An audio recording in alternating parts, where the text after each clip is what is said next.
Тапсырма. Сабақты бастаудан алдын каналымызға тіркеліп, видеоға лайк басып кетейік. Мен сендерге түсінікті болу үшін тапсырмалардың жауаптарын ауызша айтып кететін боламын. Мәдени мұра. Сыр шертеді.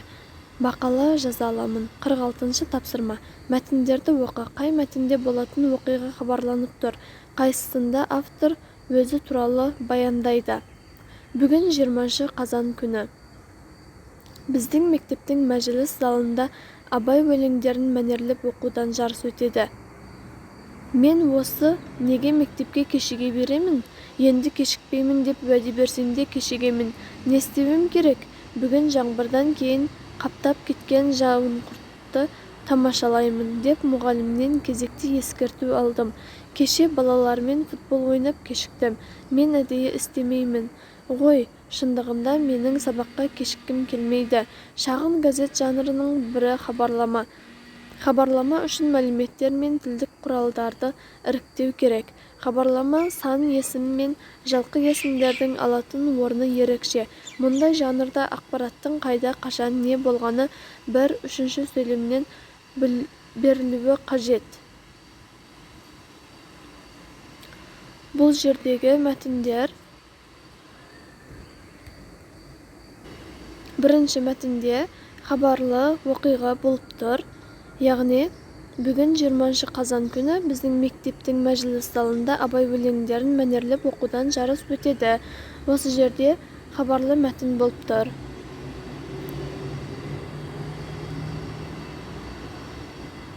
Автор өзі туралы екінші мәтінде айтқан. 47-ші тапсырма. Хабарламада не айтылған? 30 қарашада Ақмола облысына қарасты Балқарағай демалыс орнында ел тарихында тұңғыш рет халықаралық қансонар өтті. Бұл хабарламада 30 қараша күні Ақмола облысына қарасты Балқарағай демалыс орнында өтетін халықаралық қансонар өтуі туралы хабарланып тұр. 48-ші тапсырма. Көп нүктенің орнын хабарлама шығатындай мәліметтерден толықтыр. 10 қыркүйек күні номер 15 мектепте мектепшілік олимпиада өтті. Оған Айдана мен Аяулым қатысты. Мен хабарлама жазуды үйреніп алдым. Енді ақпараттық мақала жазуды меңгергім келеді. Маңызды мәліметтер, қызық оқиғалар туралы мақала жазуды, оқиғаны хабарлап қана қоймай, оған өз пікіріңді білдіруің керек. Мақала жазуда қашан, қайда, не, кіммен, қалай өтті деген сұрақтарды басшылыққа алсаң, қателеспейсің. 49-ші тапсырма. Бір тақырыпқа жазылған хабарлама мен ақпараттық мақаланы оқы. Ақпараттық мақаланың хабарламадан ерекшелігі неде? Хабарлама. Үстіміздегі жылдың 10 қазанында қаладағы номер 173 мектеп лицейде әлемге танылған Абай атты кеш өтті. Ақпараттық мақала. Үстіміздегі жылдың 10 қазанында қаладағы номер 173 мектеп лицейде әлемге танылған Абай атты кеш өтті. Әдемі безендірілген зал көңілге қуаныш ұялатады. Абай шығармалары қойылған көрме алыстан көз тартады. Балалардың өз өнерлерін ортаға салатын уақытта жетті. Абай өлеңдері жатқа айтылды, әндері шырқалды. Әсел, Санжар, Анар есімді балалардың өнеріне көпшілік тәнті болды. Ақын өлеңдерді болашаққа бағыт-бағдар көрсетіп тұрғандай. Бұл екі мәтінді салыстыра кететін болсақ, ақпараттық мәтінде, ақпараттық мақалада оқиға болып жатқан жердегі ақпараттар толық айтылып кеткен, және хабарламада оқиға қай жерде болатыны, сағат қаншада болатыны, қай күні болатыны және қандай кеш өтетіндігі туралы нақты айтылған. 50-ші тапсырма. Өзіңді Қабырға газетінің редколлегия мүшесімін деп ойла. Сенің материалыңа газетте аз ғана орын қалды.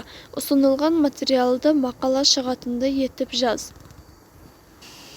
15 қазан күні 4 А сыныбында алтын сақа ертегісі бойынша қойылым болды. Балалар бұл іс-шараға жақсы дайындықпен келді. Ертеге кейіпкерлерінің рөлін ойнаған оқушылар әртістерден кем түспеді. Сынып мұғалімі оқушыларының белсенділіктеріне риза болды. 4 А сыныбының оқушылары үшін мұндай қойылымдар үйреншікті нәрсе. Сондықтан олар қонақтардан еш қалыспады. Алдымен мақалаға тақырып қойып алайық. Тақырыптың аты алтын сақа болсын, яғни балалардың ертегісі бойынша қойған қойылымының атауы. Мақаланы жазатын болсақ, 15 қазан күні 4 А сыныбында алтын сақа ертегісі бойынша қойылым болады. Балалар бұл іс-шараға жақсы дайындықпен келді. Ертеге кейіпкерлерінің рөлін өте жақсы ойнап, әртістерден кем түспеді. Осымен бүгінгі сабағымыз аяқталды. Тапсырма сендерге түсінікті болса, видеоға лайк басып, комментария жазып кетеміз. Және де түсінбеген тапсырмаларыңды комментарияға жазып сұрай берулеріңе болады. Каналға тіркелуді ұмытпайық, достар.